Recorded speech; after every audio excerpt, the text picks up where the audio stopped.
to dig into the DNA of Oregon sports, and here to explain what it's all about, Kerry Eggers of the Portland Tribune.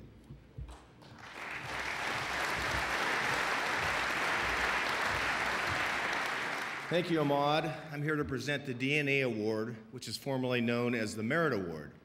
The DNA Award recognizes individuals or organizations for their extraordinary contributions to sports in the state of Oregon. The recipient of this award is part of Oregon sports DNA. Brian Parrott has been a tireless promoter of sports in Oregon.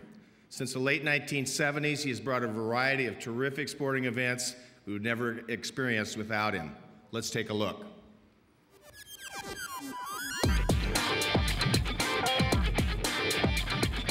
A Seattle University Hall of Fame player. He ran the Louisiana Pacific Invitational for 14 years. That event led to 3 memorable Davis Cup matches right here in the Rose City. Brian Parrott was instrumental in bringing the 1992 Basketball Tournament of the Americas with the original Dream Team to Portland's Memorial Coliseum. The original owner of the Portland Pride indoor soccer team, Brian also promoted international wrestling, boxing, and volleyball events, as well as auto racing. Brian Parrott served as coach to tennis teams and over 100 individual junior players, including his son Travis, the 2009 U.S. Open mixed doubles champion.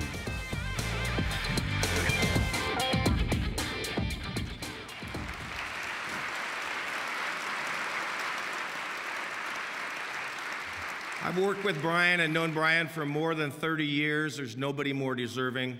Brian Parrott.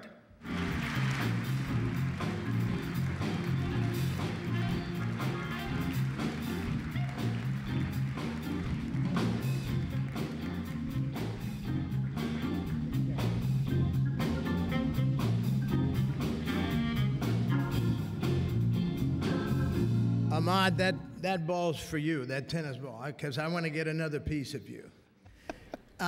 Ladies and gentlemen, it's such an honor. I have thank yous to make, and I've learned a lot through the times. It's hard to believe it's 40 years, but they say love means nothing to a tennis player, you know. But it is love that brought me here. Actually, a girl in Tigard, Oregon, my wife of 31 years, Jan, and that's the only reason I came here. I thought Seattle was a small city, being born in Brooklyn, New York, into a family of sports. And then it was Los Angeles with the Dodgers, and then Seattle, but it's love that's kept me here, totally. I've been privileged to be a coach, and I've been privileged to put events on. But they didn't, as the gentleman said so well before, nothing happens by yourself. It was because there were people that worked so hard and believed in things or ideas that came through. So I got a couple thank yous. One, Mom and Dad. My mother, Josephine, was an angel, and my dad was a bonfire. He was like being attached to the back of a 20th Century Limited. He was a sports writer.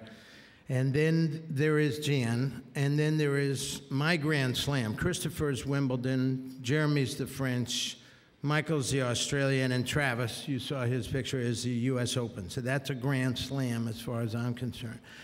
This is Sophia Josephine's dog. It's not my dog, but she gave it to me. They're my granddaughter, and this is Timex, if you'd like to meet him. Timex, the watchdog. And it is about family. I have to say the thank you, and I don't have to say it, I want to say it. I'm thrilled that he was honored tonight because he believed in me when I went and said, hey, we got something. I can't keep getting these guys to come here for clock radios and television sets. And it was Mr. Merlo. So I would like you to give him a hand, another one. And Harry, just put your hand up. Mr. Merlo was the one that gave me a backing. And that Davis Cup, brought something like $700 million into the economy when Governor Atiyeh scored the touchdown. I don't want to go too far over, but I was privileged to coach guys like Tim Carr and Brian Jolson that are right there, and many others. And anyway, I want to say thank you very much. Okay.